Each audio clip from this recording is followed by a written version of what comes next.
తెలంగాణలో నేడు చివరి దశ పంచాయతీ ఎన్నికల పోలింగ్ కొనసాగుతోంది. ఇవాళ 3752 గ్రామ పంచాయతీలు, 28410 వార్డుల్లో ఎన్నికలు జరుగుతున్నాయి. సర్పంచ్ పదవి కోసం 12652 మంది, వార్డు మెంబర్లుగా 75725 మంది పోటీలో ఉన్నారు. పోలింగ్ అనంతరం కౌంటింగ్ నిర్వహించి ఫలితాలు ప్రకటిస్తారు. ఈ సందర్భంగా అన్ని పోలింగ్ కేంద్రాల వద్ద అధికారులు వెబ్కాస్టింగ్ ఏర్పాట్లు చేశారు. తెలంగాణ ముఖ్యమంత్రి రేవంత్ రెడ్డి ఢిల్లీ పర్యటనలో ఉన్నారు. కేంద్ర మంత్రులు నిర్మలా సీతారామన్, ధర్మేంద్ర ప్రధాన్ తో ఆయన భేటీ అయ్యారు. తెలంగాణ విజన్ డాక్యుమెంట్ ను నిర్మలా సీతారామన్ కు అందజేశారు. తెలంగాణలో 105 యంగ్ ఇండియా రెసిడెన్షియల్ స్కూల్స్ ఏర్పాటు చేయనున్నట్లు వివరించారు. ఈ స్కూల్స్ నిర్మాణం కోసం 30,000 కోట్ల రూపాయలు ఖర్చవుతుందన్నారు. ఈ స్కూల్స్ కోసం తీసుకునే రుణాలను SRBM నుంచి మినహాయించాలని కేంద్ర ఆర్థిక మంత్రిని కోరారు. యూరియా కష్టాలకు తెలంగాణ ప్రభుత్వం చెక్ పెట్టింది. ఇంటి వద్ద నుంచి మొబైల్ యాప్ ద్వారా యూరియా బుక్ చేసుకునేందుకు అవకాశం కల్పించింది. ఈ బుకింగ్ ఈ నెల 20 నుంచి ప్రయోగాత్మకంగా అమలు కానుంది. ఆ తర్వాత రాష్ట్రమంతటా అమలు చేస్తారు. ఈ ఏడాది ఆరంభంలో యూరియా కొరత వల్ల రైతులు ఇబ్బందులు పడి ధర్నాలు చేశారు. ఈ అంశాలను అధ్యయనం చేసిన వ్యవసాయ శాఖ ప్రత్యేక మొబైల్ యాప్ ను రూపొందించింది. ఏపీఎస్ఆర్టీసీ రిజర్వేషన్ టికెట్ బుకింగ్ సదుపాయం వాట్సాప్ ద్వారా అందుబాటులోకి వచ్చింది.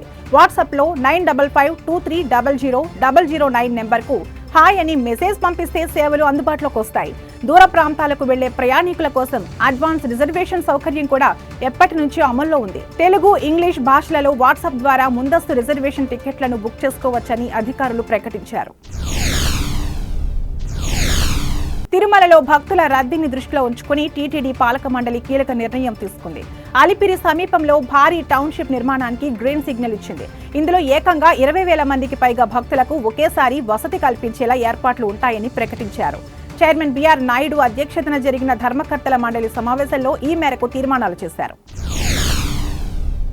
ఇథియోపియాకు చేరుకున్న ప్రధానమంత్రి నరేంద్ర మోదీ రాజధాని అడిస్ అబాబా చేరుకున్నారు. విమానాశ్రయానికి చేరుకున్న ఆయనకు ఇథియోపియా ప్రధానమంత్రి డాక్టర్ అబీ అహ్మద్ అలీ స్వాగతం పలికారు.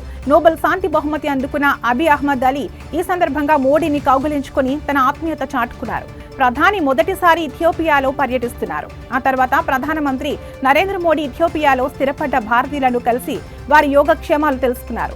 2 దేశాల మధ్య మీరే రాయబారులని భారతీయులతో ప్రధాని మోడీ అన్నారు. మోడీ 2 రోజుల పర్యటనలో వివిధ అంశాలపై చర్చించి ఒప్పందాలు చేసుకోనున్నారు. నేపాల్ కమ్యూనిస్ట్ పార్టీ UML అగ్రనాయకత్వాన్ని ఎన్నుకోవడానికి ఎన్నికల ప్రచారం జోరుగా సాగుతోంది. నేపాల్ మాజీ ప్రధానమంత్రి KP శర్మ ఓలీ పార్టీ వైస్ చైర్మన్ గా ఉన్న ఈశ్వర్ పోఖ్రేల్ తో తలపడుతున్నారు. చైర్మన్ పదవి కోసం 2 నేతల మధ్య పోటీ తీవ్రంగా ఉంది. ప్రస్తుతం చైర్మన్ గా ఉన్న KP శర్మ ఓలీ తిరిగి పదవి నిలబెట్టుకునేందుకు ప్రయత్నిస్తున్నారు. బాలీవుడ్ హీరో అర్జున్ కపూర్, మృణాల్ ఠాకూర్లు ఫ్యాషన్ షోలో మెరిశారు. ముంబైలో టెక్ ఫ్యాషన్ టూర్ పేరుతో నిర్వహించిన షోలో పాల్గొన్నారు.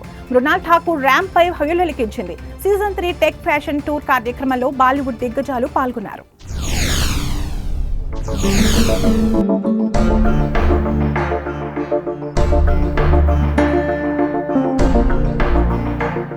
ఉత్తరప్రదేశ్లోని మొరాదాబాద్లో మున్సిపల్ కార్పొరేషన్ త్రిశూల్ వార్ మ్యూజియాన్ని అభివృద్ధి చేస్తోంది. సాయుధ దళాలు వాడిన ఆయుధాలు, సైనిక శక్తి ఇందులో ఉంటాయి.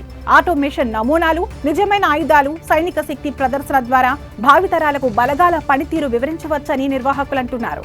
ప్రభుత్వ, ప్రైవేట్ సంస్థల భాగస్వామ్యంతో ఈ మ్యూజియం ఏర్పాటు చేస్తున్నారు.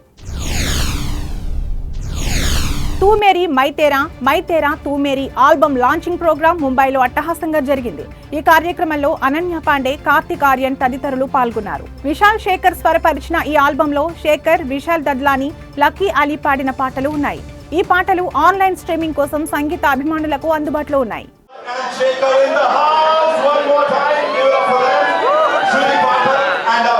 I'd like to invite on stage this brilliant artist, ladies and gentlemen.